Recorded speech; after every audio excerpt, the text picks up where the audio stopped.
Here, we're going to talk Green Bay Packers, baby. We're right into it. This is our pregame show.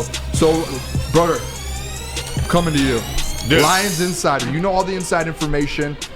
We want you to share everything with us. Here's a stat. Everything. Everybody knows. The Lions have won the last 3 games against Green Bay.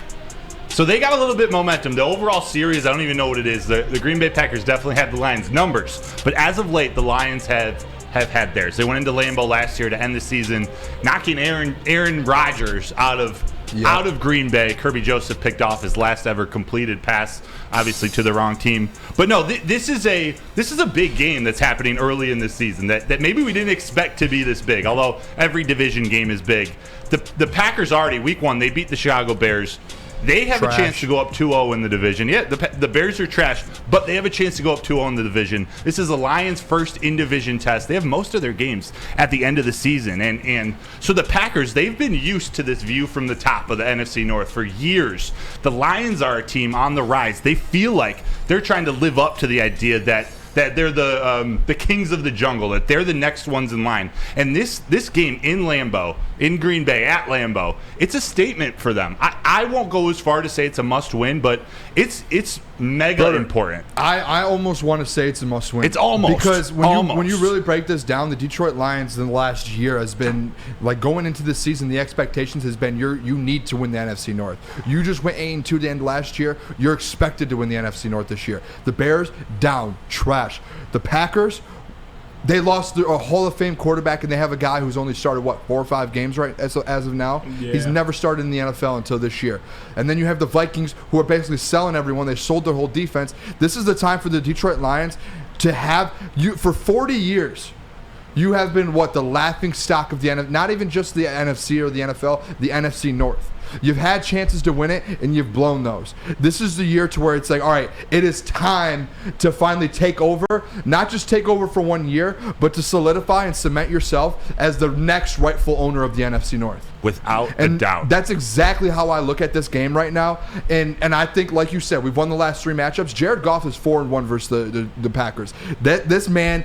He knows what to do, whether it's in Lambeau, whether it's in Detroit, whatever it is. This man knows how to win versus this team. It doesn't matter if there's a Hall of Fame court, none of that.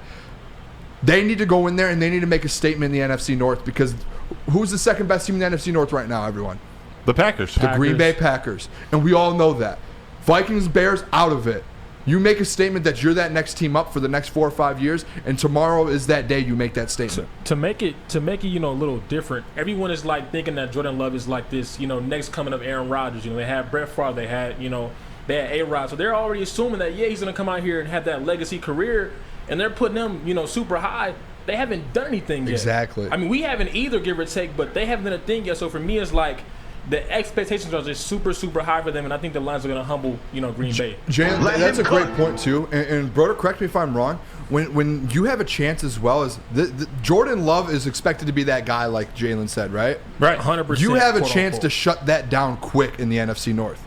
You have a chance to really go into Lambeau, that defense to dominate Jordan Love, and make it to where the Green Bay Packers, their front office goes, hey, maybe Jordan Love isn't that guy to win the NFC North. That's maybe you he can't do it. If you make him look like Desmond Ridder last week, and that's really the goal. And Jordan Love, I do believe, is better than Desmond Ridder. I think that the Packers are a team that people need to start taking seriously. I don't know if they're the real deal yet, but I think they're not as bad as I expected going into this year. The Packers, their defense is very good. Quay Walker's a budding star, and Jordan Love has surprised me. I know he has not proved himself yet. I'm not gonna lie there, but he looks all right. He looks like he's at least on that trajectory to take over admirably for Aaron Rodgers. I don't know if he'll reach that level, but he's got some tools, and he looks at least a little bit poised, more than I expected in game 5.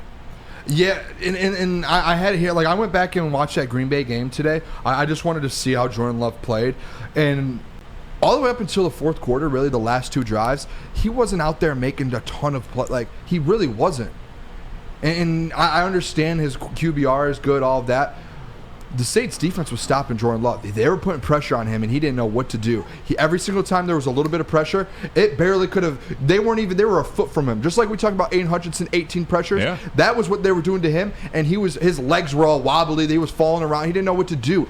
And on top of that, One of their drives that they went and scored a touchdown, they had 70 yards for pass interference, 2 different pass interference calls. Both times. So, like, really break that down. He had one really good drive that took him down there to go score a touchdown at the end of the game to obviously put them in the lead. I will give him his respect for that last drive to take the lead. I 100%. He That's looked real. good. That's real. Like that. Not any quarterback can do that. No. I'm not saying he looked incredible. He didn't look like But you Patrick can stop Mahomes. him. Yeah, you can definitely stop The him. Saints showed that you can dominate. Carr him. got hurt too, by the way. Yes. They weren't going to win that game if Carr doesn't get hurt. Yeah, but that has nothing to do with the defense. The Saints' defense, Saints is, nasty, and that's who Jordan Love had to go against. Packers defense too, fellas. I didn't realize this until I watched the game back. They only gave 10 points up, really. They gave up 10 points. Yeah. The Packers scored on a punt return. So that defense, we're going to talk about the defense to our offense and break that down. I have some stats. I have some things to talk about. But that Packers defense, bro, like you said, they're no joke. They're no joke. They got players. And I was trolling around, I should say, Packers Twitter, various forums, beat writers for the Green Bay Packers. And there's a theme going on that they feel like they're getting healthy. They think they've looked uglier in these last couple of weeks because they've been missing some of these pieces, and that they're set up now with Aaron Jones coming back, Christian Watson coming back, maybe Jair Alexander.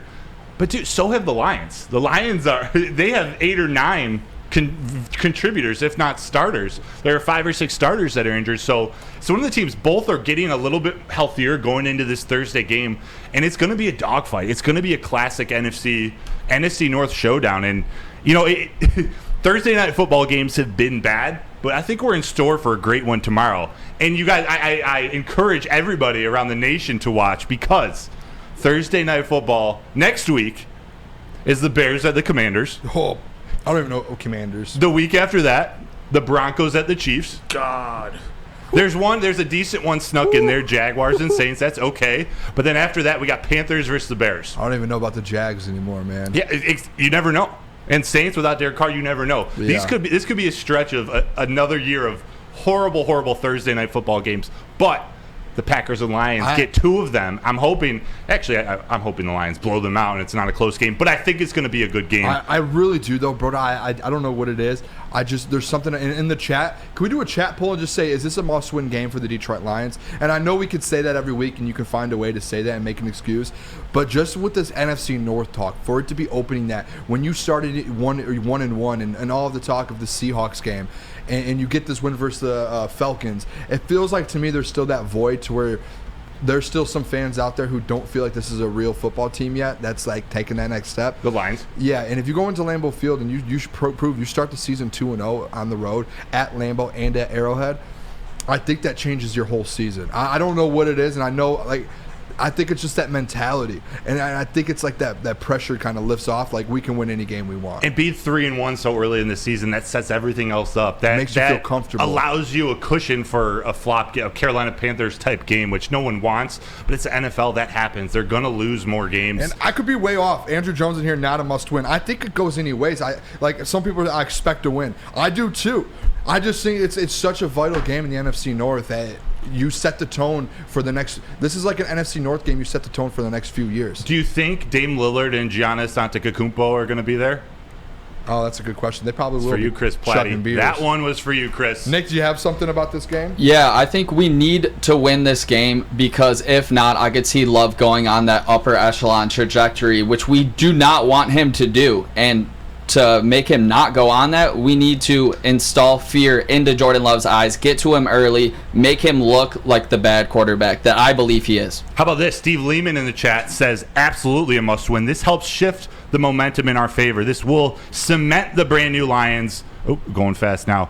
We've been in positions like this and have shit the bed. Establish dominance.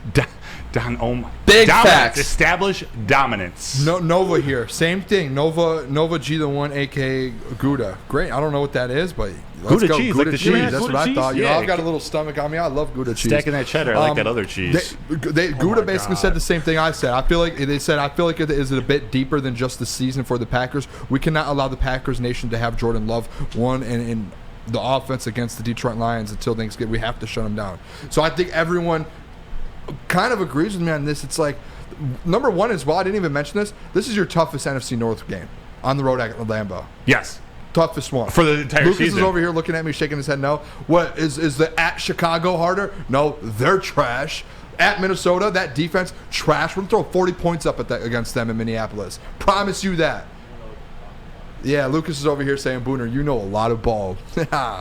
It's true. It's It true. They is. got to get used to playing the Packers on Thursday night because the next time they face them will be on Thanksgiving. It will be. But